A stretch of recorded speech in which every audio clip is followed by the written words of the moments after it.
আজকে আমি আপনাদেরকে শেয়ার করব ফিনল্যান্ডের ফলের দাম ভার্সেস বাংলাদেশের ফলের দাম। সো এখানে হচ্ছে আমরা কিছু, এটাকে মালটা বলি আমরা বাংলাদেশে, আর এখানে অরেঞ্জ বলে। সো এখানে হচ্ছে 1.5 কেজির মতো আছে, আর এটার প্রাইস হচ্ছে আপনার 2 ইউরো 49 পয়সা, যেটা বাংলাদেশের দাম হচ্ছে 340 বা 50 টাকার মতো। বাড়তে পারে কমতেও পারে, সো আমি জাস্ট অ্যাপ্রক্সিমেটলি বলে দিলাম দামটা। সেখানে 1.5 কেজি কমলা আছে, নিয়ে নিলাম। এখানে 1 কেজি নাশপাতি দিচ্ছে, যাতে দাম হচ্ছে 2 ইউরো, যেটা বাংলাদেশি টাকায় 160 থেকে 70 টাকার মতো। তো আমি এখানে কিছু নাশপাতিও নিয়ে নিলাম। আমি এখানে কিছু বেদানা বা আনারও বলতে পারেন নিয়ে নিচ্ছি, আর যেটা কেজি হচ্ছে 4 ইউরো, যেটা বাংলাদেশি টাকায় হচ্ছে 530 থেকে 540 টাকার মতো। তো আমি এখানে জাস্ট একটা নিয়ে দেখবো যে এগুলোর কোয়ালিটি কেমন।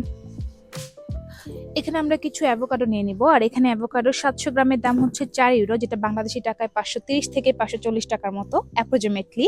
আমি কিন্তু কোনো ফিগার অ্যামাউন্ট বলছি না, আপনারা বাংলাদেশের কারেন্সি এবং কি ফিনল্যান্ডের কারেন্সি ইউরো 1 ইউরো সমান কত আপনারা ক্যালকুলেশন করে কিন্তু ক্যালকুলেট করতে পারেন। সো আমরা কিছু অ্যাভোকাডো নিয়ে নিলাম। এখন আমরা কিছু কলা নিয়ে নিব, যেটার দাম হচ্ছে 0.95 সেন্ট, আর বাংলাদেশি টাকায় বলতে পারেন 135 টাকা থেকে বা 130 টাকা এরকম হবে। সো 1 কেজির মতো আমরা কলা নিয়ে নিচ্ছি। সো আমরা এখানে 5 রকমের ফল নিয়ে নিয়েছি, কারণ এগুলো ইনাফ আপাতত আমাদের জন্য।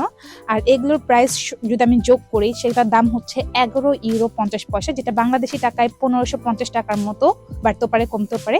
সো আপনারা কমেন্ট করে জানান বাংলাদেশের ফলের দাম বেশি নাকি ফিনল্যান্ডের ফলের দাম বেশি। সো সবাই ভালো থাকুন, সুস্থ থাকুন, আর আমাদের মনে রাখুন পেজটাকে কিন্তু লাইক ফলো করতে ভুলবেন না। আল্লাহ হাফেজ এভরিওয়ান।